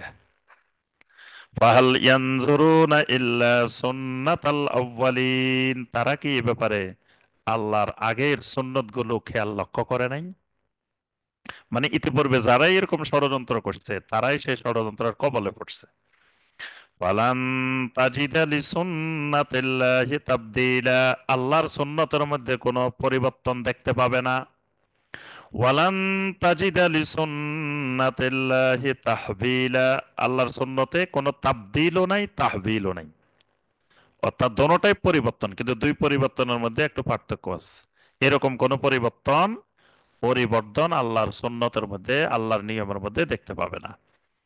আওয়ালাম ইয়াসিরু ফিল আরদে, তারা কি জমিনের মধ্যে ভ্রমণ করে না? ফায়ানজুরু কাইফা কানা আকিবাতুল লাযিনা মিন ক্বাবলিহিম, তারা তাদের পূর্ববর্তীদের পরিণতি কি লক্ষ্য করে না? জমিনে পরিভ্রমণ করলে তারা আদ জাতি, সামুদ জাতি, তারপরে আরো বিভিন্ন লূত আর কওমে লূত, এদের কি পরিণতি হয়েছিল তারা দেখে না? ওয়াকানু আসাদ্দা মিনহুম কুওয়া, অথচ এদের চাইতে ওই জাতিগুলো আরো বেশি শক্তিশালী ছিল। ওয়ামা কানাল্লাহু লিইউজিজাহু মিন শাইইন ফিস সামাওয়াতি ওয়ালা ফিল আরদে, আসমান আর জমিনে এমন কোনো কিছু নাই আল্লাহকে অক্ষম করে দিতে পারে। ইন্নাহু কানা আলিমান কাদিরা, অবশ্যই আল্লাহ রাব্বুল আলামিন মহা জ্ঞানী এবং মহা শক্তিশালী এবং সবকিছুর উপরে মহা ক্ষমতাবান। সম্মানিত ভাই ও বোনেরা, আমরা এখন সালাতুল আসরের বিরতিতে যাব। বিরতির পরে ইনশাআল্লাহ আবার আমাদের পূর্ব নির্ধারিত তাফসীর এবং প্রশ্নোত্তরে ফিরে আসব ইনশাআল্লাহ।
আসসালামু আলাইকুম রহমতুল্লাহি ওবারাকাতুহ। আলহামদুলিল্লাহ ওয়াহদা ওয়াসসালাতু ওয়াসসালামু আলা মাল্লা নাবিয়্যা বা'দা ওয়া আলা আলিহি ওয়া সাহবিহি ওয়া মাওয়ালা। আলহামদুলিল্লাহ, সম্মানিত ভাই ও বোনেরা, আমরা সলাতুল আসরের বিরতির পরে আবার পুনরায় কোরআনে কারিমের তাফসিরে ফিরে আসছি। আমরা যে সূরার তাফসির করছিলাম, সূরা ফাতিরের ৪৪ নম্বর আয়াতে কারিমা পর্যন্ত আমরা গিয়েছি। এর পরের আয়াতে আল্লাহ রাব্বুল আলামিন যেই কথাটি বলে আল্লাহ পাক শেষ করেছেন, সেটি হলো মানুষের আহ, মৃত্যুর বিষয়ে, যে তাদের নির্ধারিত আজাল শেষ হওয়ার আগেই আল্লাহ রাব্বুল আলামিন তাদেরকে ফিরিয়ে আসার আহ্বান জানিয়ে এই সূরা ফাতির শেষ করেছেন। আল্লাহ সুবহানাহু ওয়া তাআলা এই আয়াতে কারিমায় বলেন, ওয়ালাউ ইউআখিযুল্লাহুন নাসা বিমা কাসাবু মা তারাকা আলা যহরিহা মিন দাব্বাতিন ওয়ালাকিন ইউআখিরুহুম ইলা আজালিম মুসাম্মা। ওয়ালাউ ইউআখিযুল্লাহুন নাসা, যদি আল্লাহ রাব্বুল আলামিন মানুষদেরকে পাকড়াও করতেন, বিমা কাসাবু, যা তারা করে, মানে যেই কাজে করে সেটার জন্য যদি আল্লাহ পাক সাথে সাথে তাদেরকে পাকড়াও করতেন, শাস্তি দিতেন, তো মা তারাকা আলা জহরিহা মিন দাব্বাতিন, তাহলে চতুষ্পদ জন্তুর পিঠের উপরে কিছুই থাকতো না। অর্থাৎ চতুষ্পদ জন্তুর পিঠের উপরে কিছুই থাকতো না, মানে তো পৃথিবীর সব মানুষই ধ্বংস হয়ে যেত। মানুষ নাই, আর মালামাল বহন করার তো দরকার নেই। এই জন্য আল্লাহ পাক বলেন যে যদি আল্লাহ তাদের প্রত্যেকটি বিষয়ে পাকড়াও করতেন সাথে সাথে, তাহলে পৃথিবীতে কোনো চতুষ্পদ জন্তু তার পিঠের উপরে কিছুই অবশিষ্ট থাকতো না।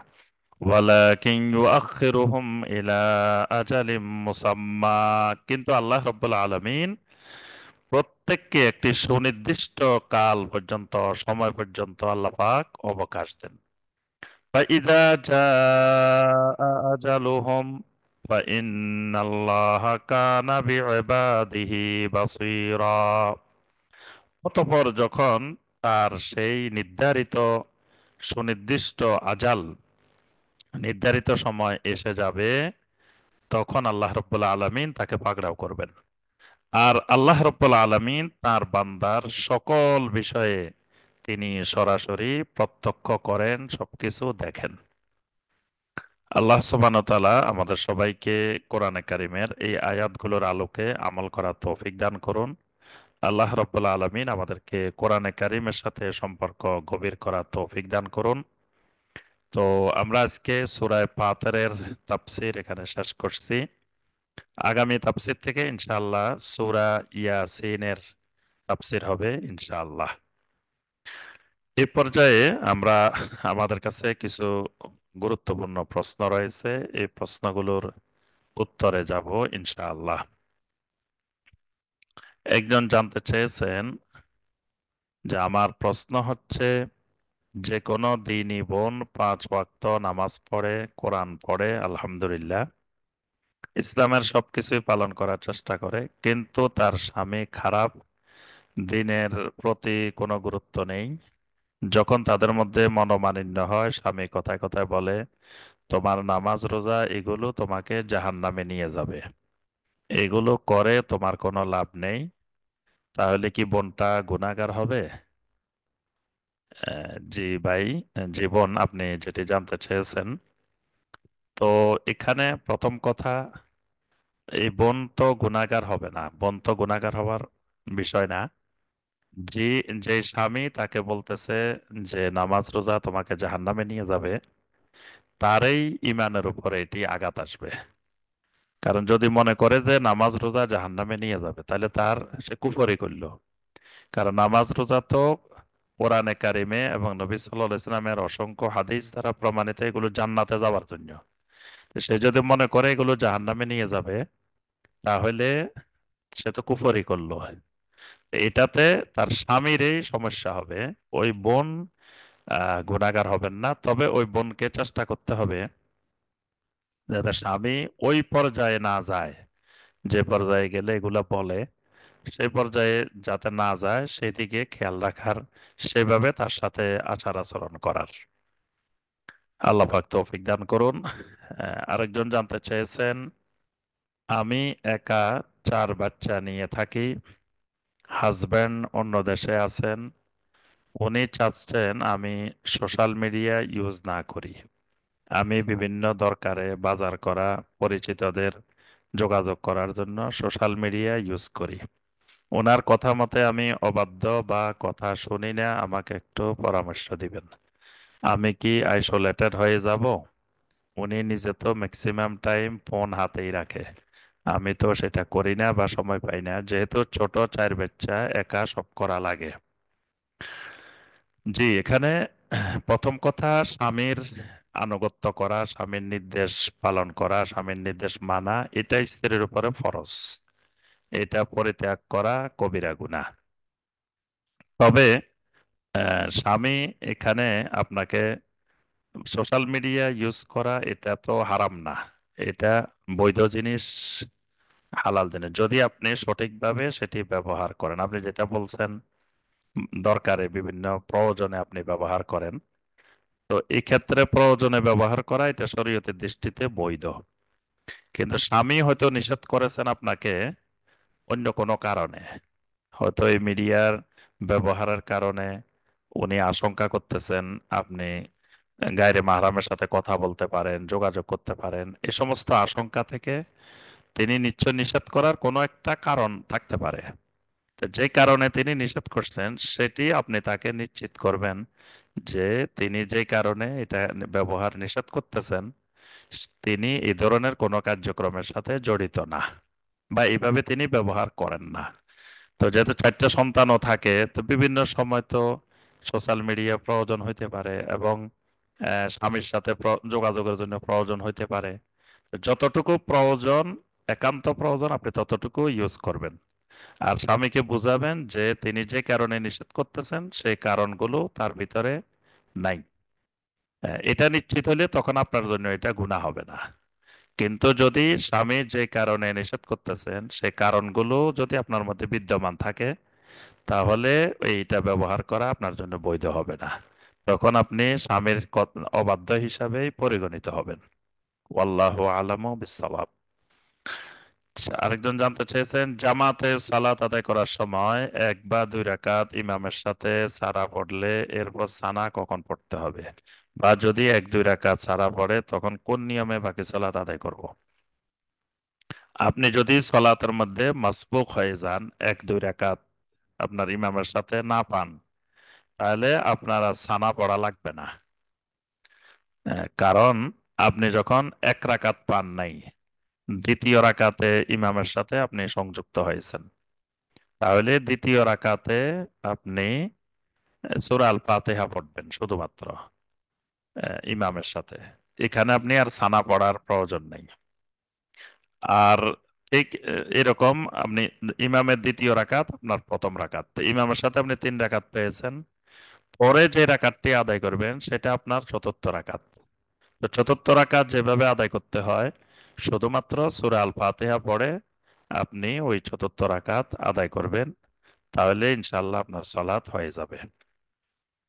আমরা যারা দ্বীনী মজলিসে অনলাইনে লাইভে জয়েন করি তারা কি মজলিসে বসার ফজিলত লাভ করব? জি, আসলে বর্তমান প্রযুক্তির যুগে অনলাইনের যে মজলিস সেটাও আপনার মজলিস হিসাবে গণ্য হবে। যদি অনলাইনেও আপনি বসে মনোযোগের সাথে আদাবের সাথে এই আলোচনাটা শুনেন, তাহলেও আপনার এটাও মজলিসের অন্তর্ভুক্ত হবে। তবে আহ, জিকিরের মজলিসে, দ্বীনী মজলিসে যেখানে মাজলিসটা হয় সেখানে যারা বসবে, সামনাসামনি যারা বসবে সম্মুখে, এই মাজলিস আর ওই মাজলিসের ফজিলতের দিক থেকে পার্থক্য হবে। মানে যেটা মূল জিকিরের মাজলিস, এই মাজলিসে উপস্থিত থাকার ফজিলত বেশি হবে। আর অনলাইনে যুক্ত থাকলে সেটার ফজিলত কম হবে। জি। এরপরে জানতে চেয়েছেন, আমি অনেকদিন যাবৎ সমকামী অশ্লীল ভিডিওর ফেতনায় আক্রান্ত। আমি মন থেকে এদের কাজকর্ম সাপোর্ট করি না, বরং এদের বিরুদ্ধে।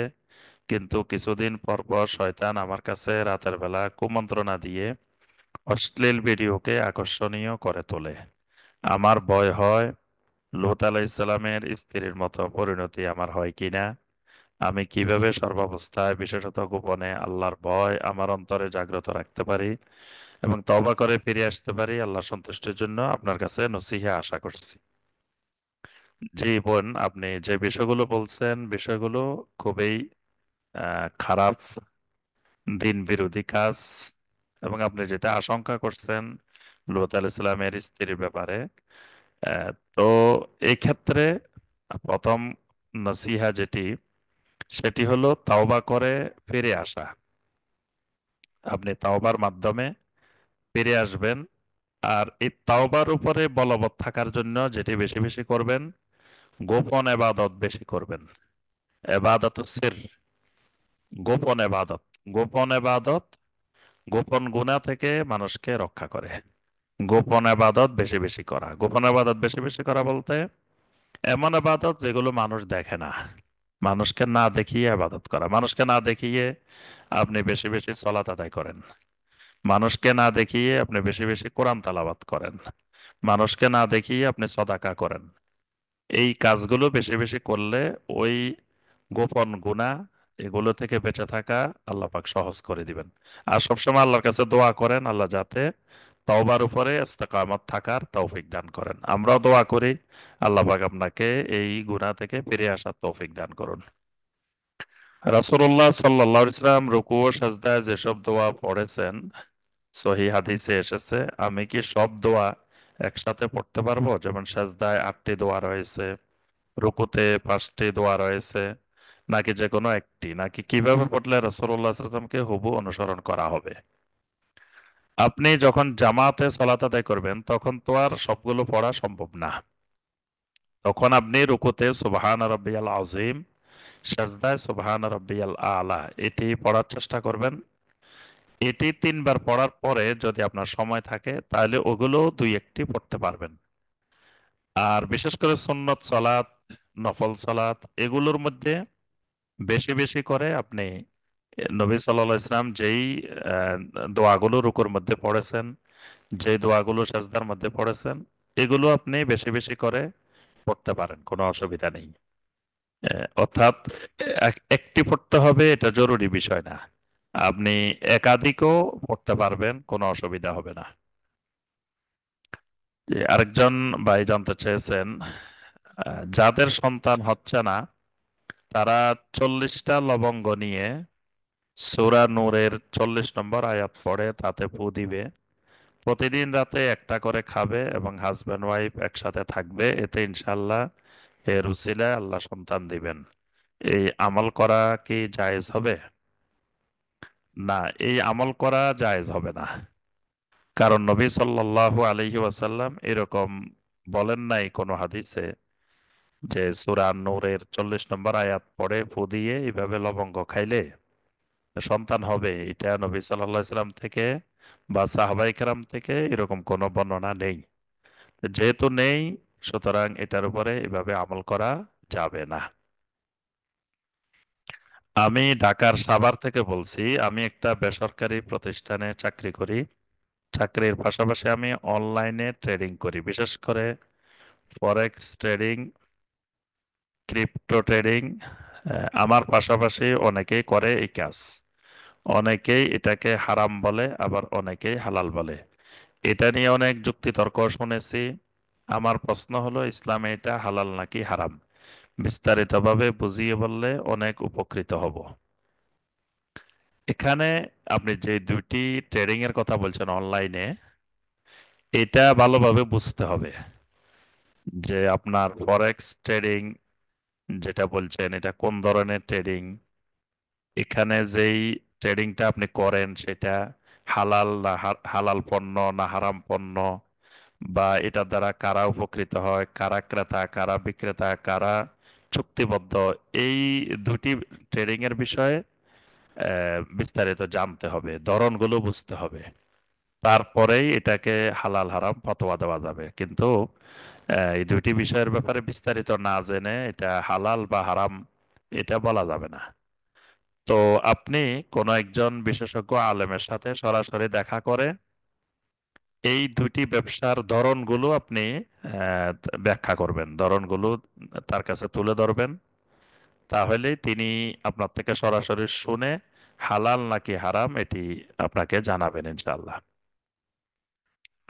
আচ্ছা, আমার ঘরে বড় ভাই বড় ভাইয়ের বউ পর্দা করে না। আমার মা বললেও শুনে না, আমাদের দুই রুম, তারপরেও আমার রুমে আসে। এখন আমি ছোট ভাইয়ের কি করণীয়?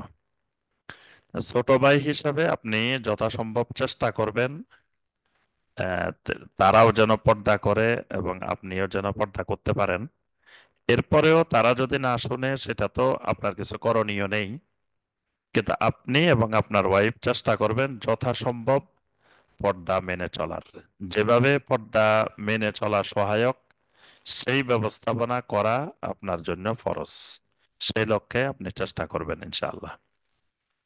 পুরুষেরা পাগড়ির উপর মাসে করতে পারে, মহিলারা কি হেজাবের উপরে মাসে করতে পারবে? এই ক্ষেত্রে পুরুষেরা পাগড়ির উপরে মাসে করার বিষয়েও একতলাফ আছে। কারো কারো মতে পাগড়ির উপরে মাসে করতে পারবে, কারো কারো মতে পারবে না। কিন্তু মহিলারা হেজাবের উপরে মাসে করতে পারবে না। মহিলাদের হেজাবের উপরে মাসে করা যাবে না। কারণ মহিলাদের চুল আর পুরুষের চুল সমপর্যায়ের না। আর এমন কোনো হাদিস বর্ণিত হয় নাই যেখানে বর্ণনা এসেছে যে মহিলারা তাদের হিজাবের উপর দিয়ে মাসে করেছে। আরেকটা বিষয়, পুরুষের পাগড়ি একবার খোলা আবার পরা এটা একটু কঠিন, কিন্তু মহিলাদের হিজাব আহ, এটা ওইরকম কঠিন কাজ না। এই কারণে একটাকে আরেকটার উপরে কেয়াস করা সঠিক হবে না। আচ্ছা, একজন ভাই জানতে চেয়েছেন যে সময়ের মধ্যে কিভাবে বারাকা পাবো, এই সম্বন্ধে কিছু জানতে চাই। যে সময়ের বারাকার জন্য প্রথমত আল্লাহ সুবহানাহু ওয়া তাআলার কাছে দোয়া করতে হবে যে আল্লাহ পাক যেন আমার হায়াতের মধ্যে, আমার সময়ের মধ্যে আল্লাহ পাক বারাকা তৈরি করে দেন। আর প্রত্যেকটি কাজকে সুন্নাহর আলোকে করার চেষ্টা করতে হবে, সুন্নাহর মধ্যে বারাকা। তাহলে আল্লাহ পাক এর মধ্যে বারাকা দান করবেন ইনশাআল্লাহ। আমাদের এক আত্মীয়ের মেয়ের 5 বছর বয়স, মেয়ের কান ফোরানো উপলক্ষে বড় দুইটা প্রোগ্রামের আয়োজন করা হয়েছে। কান ফোরানো উপলক্ষে উৎসব করা কি জায়েজ, আর এরকম দাওয়াতে যাওয়া কি জায়েজ? না, এখানে কান ফোরানো উপলক্ষে যে উৎসব করা হয়েছে এই উৎসব জায়েজ হবে না। এই উৎসব ইসলামে হারাম। এই উৎসবে অংশগ্রহণ করা, এই দাওয়াতে যাওয়াও বৈধ হবে না। হানাফি মসজিদগুলোতে প্রত্যেক সালাতের পর সম্মিলিত মোনাজাত হয়ে থাকে। ইমাম সহ যে কোনো মুসল্লিকে এই কাজ কেন করেন জিজ্ঞেস করলে তারা একটা হাদিস শুনিয়ে থাকে, প্রত্যেক ফরজ সালাতের পর দোয়া করলে কবুল হয়। তাদের এই যুক্তির উত্তর কি আমাদের একটু বুঝিয়ে বলবেন? জি, এই যুক্তির উত্তর তো সহজ। তারা যে হাদিসটা বলে হাদিস তো সহি, ঠিক আছে, যে প্রত্যেক ফরজ সালাতের পরে দোয়া কবুল হয়। তো দোয়া কবুল হয়, দোয়াটা তো একটা এবাদত। এবাদত তো নিজের ইচ্ছা মতো করার সুযোগ নেই।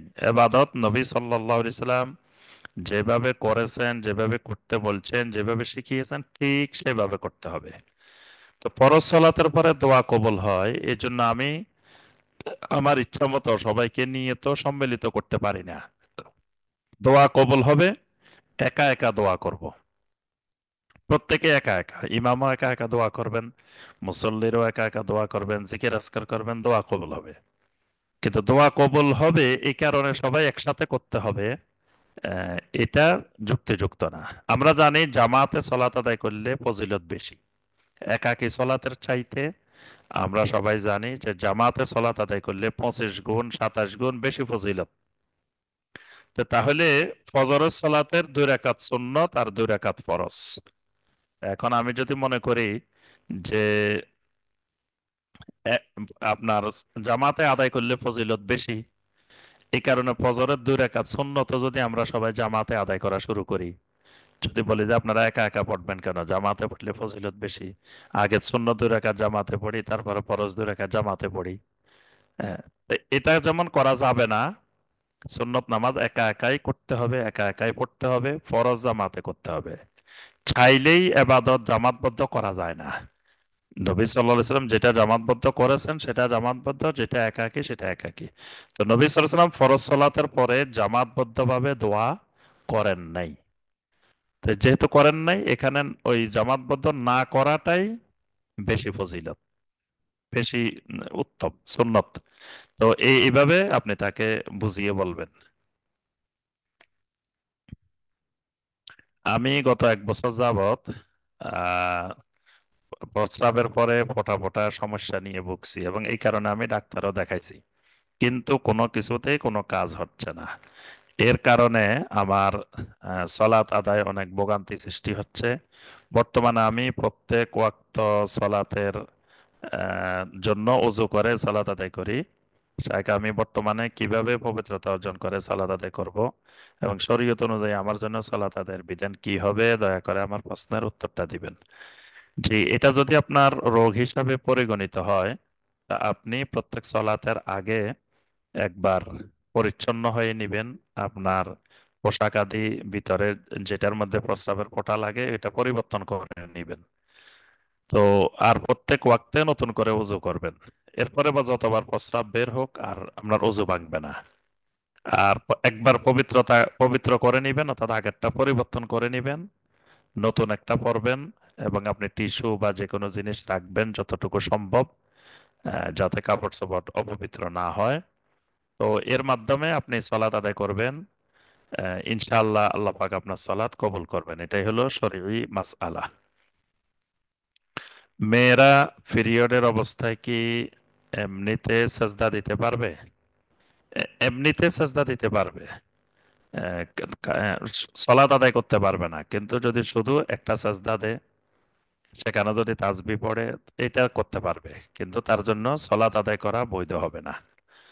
কিছু মানুষ যদি অনেক জুলুম করেই যাচ্ছে, চূড়ান্ত সীমা লঙ্ঘন করছে, বুঝিয়ে বলার পরও থামে না, অত্যাচার আরো বেশি করে, তারা এমন করছে যেন আল্লাহর প্রতি, দ্বীনের প্রতি ঈমানের সাথে সাংঘর্ষিক হয়ে যায়, এমন অন্তরকে বক্র করার মতো কাজ করেই যাচ্ছে।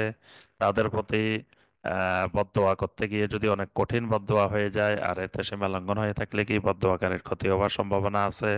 বদদোয়া কি আবার ফিরিয়ে নেওয়া যায়? আহ, এক্ষেত্রে জুলুম যে পরিমাণ, বদদোয়াটাও সেই পরিমাণ হবে। মানে জুলুম যদি বেশি হয়, বদদোয়াটাও বেশি হবে। যেমন ইহুদিদের যে জুলুম ফিলিস্তিনে আমাদের মুসলিম ভাইদের প্রতি, এই জুলুম সীমাহীন জুলুম। এক্ষেত্রে ইহুদিদের প্রতি লানত করা, ইহুদিদের প্রতি বদদোয়া দেওয়া, ইহুদিদেরকে ধ্বংস করার জন্য দোয়া করা, এটা সীমা লঙ্ঘন হবে না। কিন্তু সাধারণ একজন আমার হয়তো জমিতে ফসল নষ্ট করছে, আমার উপর একটু জুলুম করছে, তো এটার জন্য তার উপরে লানত দেওয়া বা তার জন্য বড় ধরনের অভিশাপ দেওয়া, এটা বৈধ না। অর্থাৎ বদদোয়ার ক্ষেত্রেও খেয়াল রাখতে হবে, মানে যাতে সীমা লঙ্ঘন না হয়, অতিরিক্ত না হয়। যে পরিমাণ জুলুম, এই পরিমাণ আহ, বদদোয়া হইতে পারে। মানে বদদোয়া বলতে প্রথমত মুত্তাকিনের মুহসিনিনের কাজ হলো বদদোয়া না দেওয়া। তারপরেও যতটুকু জুলুম ততটুকু দেওয়া তার জন্য বৈধ। তো এই ক্ষেত্রে এই বিষয়টা খেয়াল রাখতে হবে। আমার সবসময় মনে হয় আমি শিরিক করতেছি, সুন্নত নামাজ বা ফরজ নামাজ বা যে কোনো একটা ভালো কাজ, যে কোনো কিছুর ক্ষেত্রে আমার মনে হয় যে আমি লোক দেখানো ইবাদত করতেছি। আমি জানি এটা শিরক, কিন্তু আমার মনে চলে আসে আমি না চাইতেও। কোনো কোনো সময় একমাত্র আল্লাহর জন্য শুরু করি, কিন্তু পরে রিয়া চলে আসে। এর থেকে আমি কিভাবে পরিত্রাণ পেতে পারি? এই ক্ষেত্রে আপনি ওই যে প্রথম যে পরামর্শ দিয়েছি, যে রিয়াটা হলো মুনাফিকের অভ্যাস, নাফাক, এটা শিরকে খাফি। তো এটার জন্য বেশি বেশি গোপন ইবাদত করবেন, মানে মানুষকে না দেখানো ছাড়া ঘরের মধ্যে ইবাদত করবেন একা একা। বিশেষ করে বেশি বেশি নফল সালাত, তাহাজ্জুদের সালাত, তারপরে আপনার বেশি কোরআন তেলাওয়াত, গোপনে সদাকা, এগুলো বেশি করলে তখন রিয়ার অভ্যাসটা আস্তে আস্তে কমে আসবে। আর আল্লাহ সুবহানাহু ওয়া তাআলার কাছে সবসময় পানা চাইতে হবে। তখন আমার প্রশ্ন হচ্ছে, আমি যখন পথভ্রষ্ট ছিলাম তখন কারোর সাথে অন্যায় বা ছোটখাটো কোনো তাদের হক নষ্ট করেছি, এখন আমি তাদেরকে আর খুঁজে পাবো না, তাইলে এখন কি করব? আল্লাহ কি আমাকে ক্ষমা করবেন? জি, যদি যাদের হক নষ্ট করেছেন তাদেরকে খুঁজে পাওয়া না যায়, তাহলে যে পরিমাণ হক নষ্ট করেছেন ওই পরিমাণ সম্পদ, যদি সেটা সম্পদ হয়, আল্লাহ রাস্তায় সদাকা করে দিবেন, তাদের নামে সদাকা করে দিবেন। আল্লাহ পাক তাদের আমলনামায় সেটা পৌঁছাই দিবেন। আর যদি এমন হয় যে তাদেরকে গীবত করেছেন, চগলখড়ি করেছেন, বা তাদের মনে কষ্ট দিয়েছেন, এখন তাদেরকে ক্ষমা নেওয়ার জন্য পাচ্ছেন না, তো সেটা আল্লাহর কাছে দোয়া করবেন, আল্লাহ যেন তাদেরকে ক্ষমা করে দেন। আর কিয়ামতের ময়দানে আল্লাহ যেন তাদের থেকে আপনাকে ক্ষমার ব্যবস্থা করে দেন। আহ, এটাই করণীয়, এর বাইরে আর কিছু করার নাই। হায়না খাওয়া কি জায়েজ? না, হায়না খাওয়া হারাম, এটা জায়েজ হবে না।